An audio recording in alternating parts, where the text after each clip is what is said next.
Sejam muito bem-vindos ao primeiro vídeo de perguntas e respostas aqui no canal do YouTube. Eu sou o Pedro Henriques Vicente e desde já gostaria de vos pedir para se inscreverem no canal e darem já like, para ficar já despachado, mesmo que não gostem. Ou então, não, sabem que mais? Deem like já e acabou. Fica já resolvido. Fica já resolvido isto.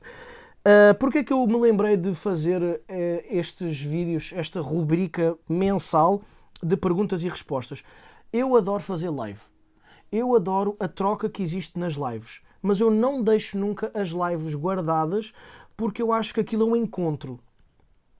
É um encontro entre pessoas que depois partem, vão embora. E está tudo certo, não tem que ficar gravado.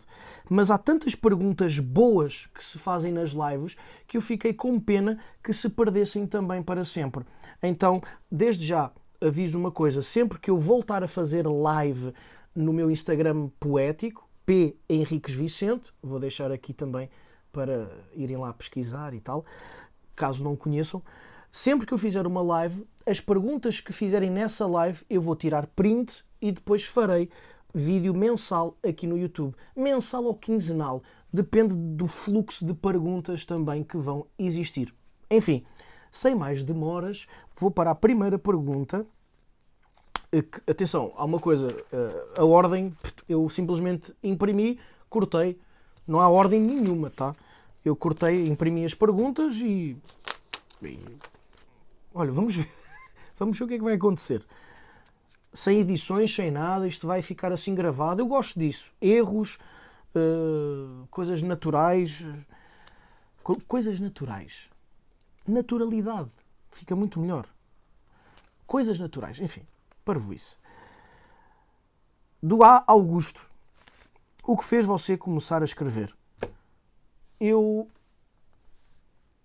não sei porque é que comecei a escrever. Eu não sei. Para mim, a escrita é exatamente como um movimento respiratório. É uma coisa inata. Eu comecei a respirar e comecei a escrever. Acho que é a melhor metáfora que eu posso fazer.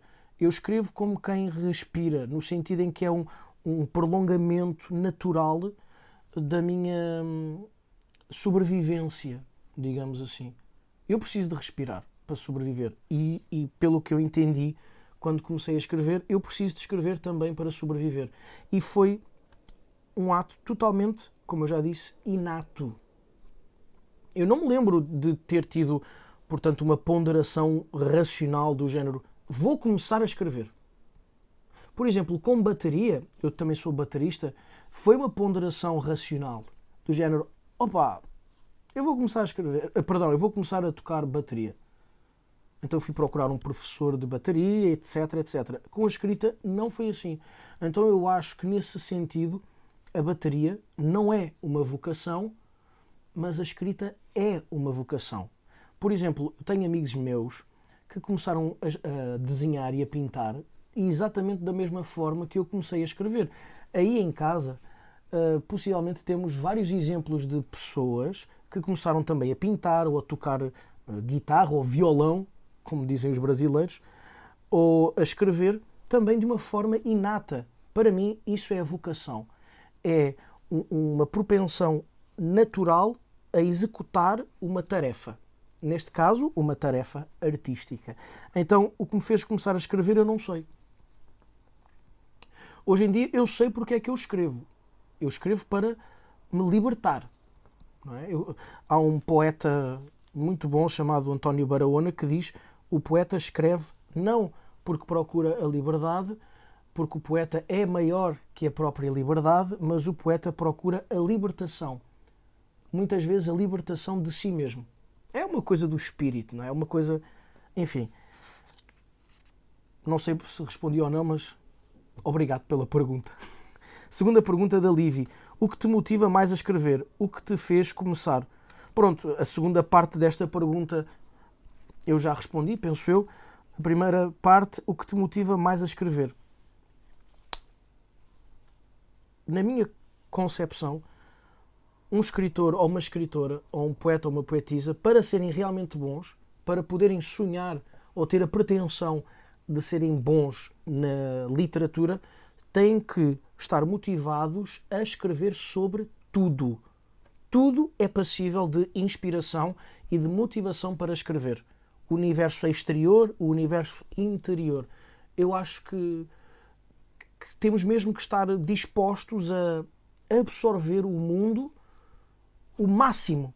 Fernando Pessoa dizia sentir o mundo de todas as formas. Era mais ou menos isto que ele dizia.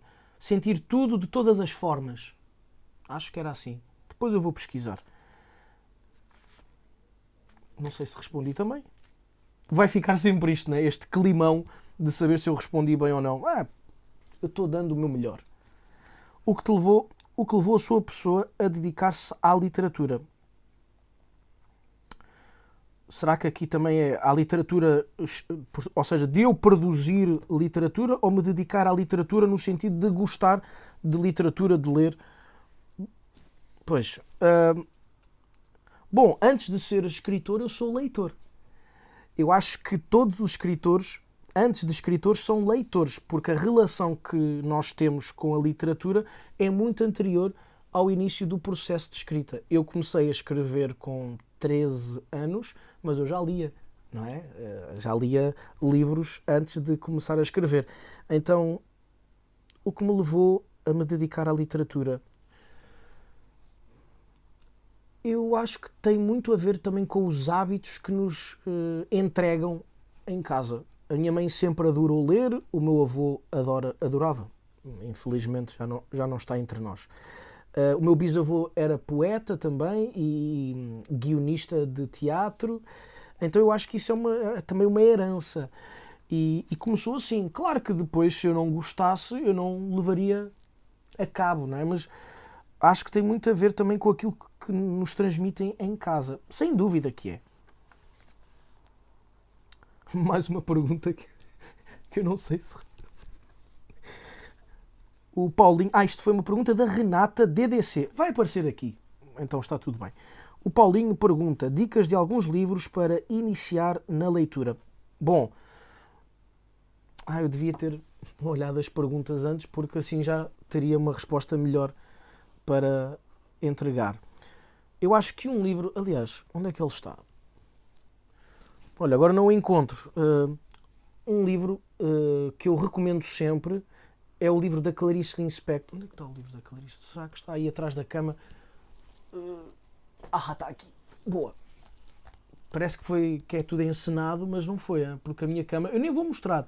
A minha cama está uma autêntica bagunça, cheia de livros. Tive sorte que está aqui. Acho que não vai dar para ver, ou dá para ver. Clarice Lispector, Uma Aprendizagem ou O Livro dos Prazeres. É um livro pequeno, mas é um livro que se lê de uma forma... Ele é pequeno, mas não é assim tão rápido de ler. Acho que é preciso ler este livro com uma certa devoção, porque é um livro que nos instiga de uma forma... É uma das pérolas da literatura brasileira, este livro. É preciso ler com uma devoção, porque a riqueza dos diálogos é tão grande. A Clarice Lispector fez aqui um brilharete que... Enfim, aconselho muito este livro, da Clarice Lispector, Uma Aprendizagem ou O Livro dos Prazeres. Depois, é assim, para quem realmente querem gostar de literatura e ler literatura de verdade, tem que passar por Dostoiévski, Crime e Castigo, Os Irmãos Karamazov, O Jogador, tem que passar por Kafka, A Metamorfose, O Processo, O Castelo, tem que passar por James Joyce, tem que passar por Marcel Proust, tem que passar por Virginia Woolf, apesar de ser muito complexa, mas tem que passar por lá. E para iniciar mesmo, começar logo com coisas difíceis. Porque é assim, tem que ser jogado no mar e aprender a nadar mesmo. Mas posso me afogar. Na literatura, os afogamentos são sempre metafóricos. Então não tenha medo de se afogar, porque na literatura é sempre um afogamento metafórico. Portanto, eu acho que isto seriam umas boas dicas. Clarice Lispector, um Machado de Assis, um Dom Casmurro, calha sempre bem. Um livro, qualquer livro do... Também não tenho aqui. Qualquer livro do Walter Ugumem, também é fantástico. Um escritor de mão cheia. E estes clássicos modernos, não é? Um Bukowski também não calha mal. Enfim. Qual o último livro que leu? Não está aqui, mas é do Lobo Antunes, que é Conhecimento do Inferno. Conhecimento do Inferno... estava tentando ver se... Conhecimento do Inferno. É o terceiro livro dele. O António Lobo Antunes é um escritor que me agrada bastante. Mas é um escritor que é preciso ter estômago. Então, por exemplo, o António Lobo Antunes não é um escritor que eu diria para ler, para iniciar na leitura, por exemplo. Porque esse aí não é afogamento, isso aí é um tsunami. É uma coisa que realmente é preciso primeiro ler outros autores para depois ler o Lobo Antunes. Não que eu seja mais inteligente que os outros. Antes, pelo contrário. É porque realmente isto é como qualquer outro exercício. Você não consegue ir para o exercício de nível 100 de um jogo se não passar pelo nível 1, 2, 3, 4. É exatamente a mesma coisa. Próxima pergunta. Esta pergunta foi da Livi. A próxima pergunta é da Raila Oliveira. O que você acha de Fernando Pessoa para quem está começando? Eu acho uma maravilha. Aliás, olha, é uma dica de leitura também que eu por acaso me esqueci. Porque eu só mencionei, curiosamente, romancistas, não é? Na pergunta do Paulinho, eu só mencionei romancistas. Esqueci-me do Fernando Pessoa. É fantástico. Fernando Pessoa é um dos reis, um dos semideuses da literatura da língua portuguesa. Então é absolutamente obrigatório ler Fernando Pessoa, porque ele consegue misturar uma complexidade de pensamento com uma escrita que é simples, mas não é simplória. Há uma diferença entre simples e simplório, mas é uma poesia que nos abraça de uma forma... Eu lembro-me de começar a ler Fernando Pessoa com 16 anos e apesar de muitas vezes eu não entender aquilo que o Fernando Pessoa dizia em alguns poemas, eu me sentia abraçado pelo poema. Ou seja, a poesia de Fernando Pessoa não deixa ninguém de fora. É uma poesia gentil, eu não sei explicar, é uma poesia que abraça as pessoas e é uma poesia onde se nota a sensibilidade extrema do Fernando Pessoa e onde se nota também que ele realmente, para além de ser um gênio da literatura, era um ser humano bondoso. Era uma boa alma humana, digamos assim. Fernando Pessoa, eu aconselho, com certeza, todos os heterónimos do Fernando Pessoa, não é? O Alberto Caeiro, o Álvaro de Campos, o Ricardo Reis, o Bernardo Soares, que escreveu o livro do Desassossego, que é um livro muito curioso, com uma estrutura muito curiosa. Talvez eu faça um vídeo para o YouTube sobre isso. Pedro Lino Real. Poeta. Muito obrigado. É o melhor elogio que me podem fazer é me chamarem de poeta.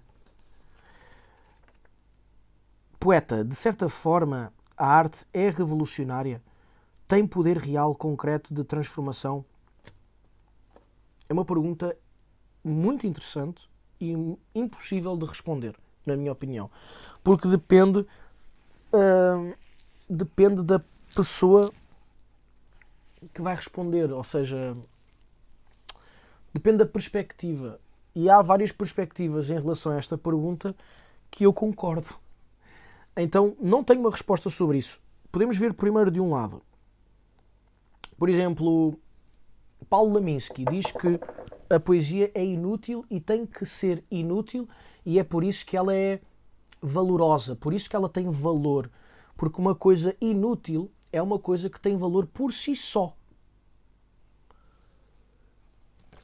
Um carro é útil porque o carro tem valor fora de si, que é o carro serve para transportar uma pessoa de um lado para o outro. Mas se essa pessoa não existir, o carro não serve para nada. E a poesia sendo inútil na perspectiva do Paulo Leminski, significa que ela é em si mesma, tem um valor intrínseco em si mesmo. E também tinha a ver com o facto dela ser inútil no sentido, no plano capitalista em que vivemos, que é, hoje em dia, na nossa sociedade, tudo tem que ter uma utilidade, tudo tem que ser um bem ou um serviço para ser trocado por dinheiro. Então, quando o Paulo Leminski fala de que a poesia é inútil, e que deve ser inútil, é nesse sentido de que ela ultrapassa estas leis do sistema capitalista. A poesia não é uma coisa mercantil. A arte não deve ser uma coisa mercantil. Então é inútil aos olhos da sociedade capitalista. Por outro lado, se formos ver, por exemplo, poetas comunistas, ou de esquerda, ou revolucionários, como o Ferreira Goulart, o grande poeta do Maranhão. Atenção, eu não sou comunista. Eu não gosto, para ser sincero, não gosto nada de extremos. Não gosto do nazismo, não gosto do fascismo, não gosto do comunismo, não gosto do socialismo, nem do anarquismo, que fica aqui claro. Mas gosto muito do Ferreira Goulart, apesar de ser comunista. Bem, ele não era... Enfim, vamos deixar para lá. O Ferreira Goulart achava que a poesia era, como diz aqui o Pedro, é revolucionária, tem que ser revolucionária, tem que ser uma arma de transformação do mundo. Ele achava isso. A palavra tem que ter uma ação sobre o mundo de transformação revolucionária, de mudar o status quo, uma ação social, política. Eu estou ali no meio. Eu acho que a poesia pode ser exatamente aquilo que nós quisermos fazer dela. Se nós quisermos que a poesia nos salve e que justifique a existência, ela vai servir para isso. Se nós quisermos que a poesia seja um manifesto político, ela vai ser. A poesia é uma ferramenta totalmente flexível e maleável às nossas intenções. Então é isso. Olha, só tenho aqui mais uma pergunta. Será que o vídeo está longo já? Bom, olha, fica assim. Hoje vai ser assim. Será que já está muito longo o vídeo? Não sei. A Josiane, você acha que autores como Nicholas Sparks, podem acrescentar em algum aspecto ou é literatura inútil? Esta pergunta é muito boa. Este livro, esta pergunta é muito boa. Já nem me lembrava dela. É muito boa mesmo. Eu tive hoje, agora isto ficou arrumadinho, a mesa ficou arrumada para eu filmar, para eu gravar o vídeo, mas ela não estava assim, né? Estava um caos absoluto. Eu tenho estado a ler, porque eu vou fazer aulas de literatura, vou dar aulas de literatura e de escrita, e estava a ler este livro da teoria da literatura. Bem, agora não vou encontrar, mas enfim... E realmente eu estudei hoje esse assunto que tem a ver com os conceitos de o que é literatura e o que é para-literatura. Eu até vou fazer um vídeo mais específico sobre isto, que é saber a diferença entre o que é literatura e o que é um certo tipo de livros que são ficção, mas que não são considerados arte, não são considerados literatura. Não é não serem considerados não literários, não é isso. Há uma diferença... Enfim, eu vou explicar isso depois noutro vídeo.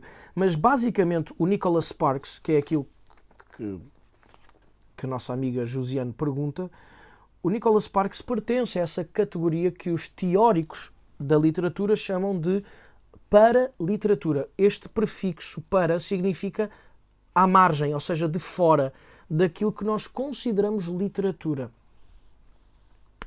Não significa que seja inferior ou superior. Isso era antigamente, no tempo do Renascimento, que nós tínhamos o conceito de literatura superior, erudita, e a literatura inferior, popular. aqui no caso do Nicholas Sparks, é para a literatura. É uma coisa que está à margem, no sentido em que o Nicholas Sparks, os livros do Nicholas Sparks, são livros que não preenchem certos requisitos que os teóricos formularam durante muito tempo, que levam a crer que um texto é literatura, é literário, é arte. A literatura é a arte através das palavras. E existem já uns certos requisitos que, enfim, há pessoas que não concordam, outras que concordam. Eu acho que não é muito matéria de opinião isto, porque é a teoria da literatura. Tem que haver um estudo que defina, ou que pelo menos consiga balizar minimamente o que é um texto literário e o que não é um texto literário. Como já viram, é um assunto polémico. E realmente é polémico no sentido em que quem são os críticos para dizer que o Nicholas Sparks não é literatura? Entenderam? Mas é que realmente na teoria da literatura há uma diferença entre literatura canónica e a paraliteratura, que são os romances policiais, os romances cor-de-rosa, os romances açucarados, os livros de autoajuda, a literatura fantástica, não é? O Senhor dos Anéis, o Harry Potter, porque realmente é uma coisa diferente que eu irei explicar noutro vídeo para poder ter tempo. Acho que não vou conseguir responder esta pergunta, mas pelo menos dei aqui um pontapé de saída. Mas é curioso a Josiane dizer ou é uma literatura inútil. O Paulo Leminski diria que a verdadeira literatura é uma literatura inútil, né? Mas eu entendi aqui o seu ponto de escrever a literatura inútil. É assim, só para terminar então, para não ficar assim tudo no ar, uma diferença entre literatura e paraliteratura é que a paraliteratura tem como grande objetivo o entretenimento. A paraliteratura também é designada como literatura de massas, literatura de aeroporto ou literatura de consumo.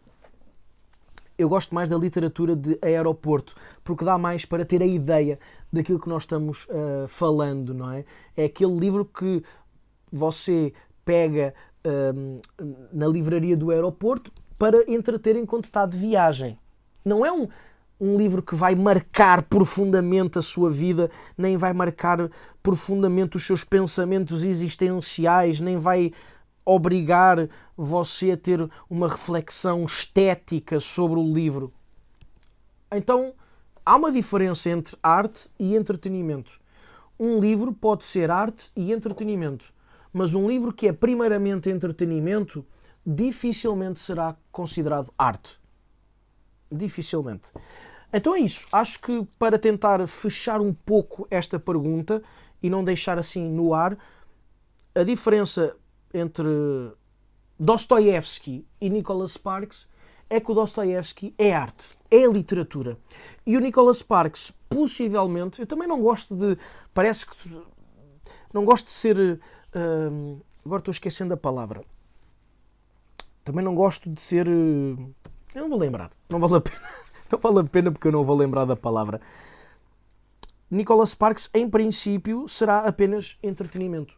Então não significa que o Nicholas Sparks tenha mais ou menos mérito que o Dostoiévski. Significa que dentro de uns certos requisitos que são estudados há muito tempo já na teoria da literatura, o Nicholas Sparks não se encaixa naquilo que nós definimos como literatura, naquilo que nós definimos como um texto literário, um texto com literariedade, um texto com poeticidade. É um texto, é um livro, é um romance que tem uma estrutura, tem personagens, tem narrador, mas que a sua função principal não é ser arte através das palavras, a sua função principal é entreter. Pronto, então é por isso. Pronto, olha, as perguntas terminaram. Estou contente. Não sei se vou gostar de ver o resultado final aqui no vídeo, mas estou contente de ter feito, pelo menos de ter gravado e ter respondido a estas perguntas. Não sei se de forma péssima ou horrível, mas uma coisa é certa, estou contente por ter tantas pessoas que me acompanham e que me fizeram estas perguntas e que, de certa forma, prestigiam o meu trabalho. Então quero agradecer a todas as pessoas que vão ver este vídeo e principalmente às pessoas que fizeram as perguntas. Se quiserem fazer perguntas, basta entrarem numa live minha, em P. Henriques Vicente, no Instagram, e fazerem a pergunta. Eu tiro print, imprimo e respondo. Muito obrigado a todos. Muito obrigado mesmo. E leiam muito. Nunca se esqueçam de ler. Ler é fundamental. Ler é o passaporte para a liberdade, na minha opinião. Leiam muito e não percam tempo com pessoas estúpidas. Um grande abraço e um grande beijo do vosso amigo Pedro Henriques Vicente. Beijo. E pronto. Está feito.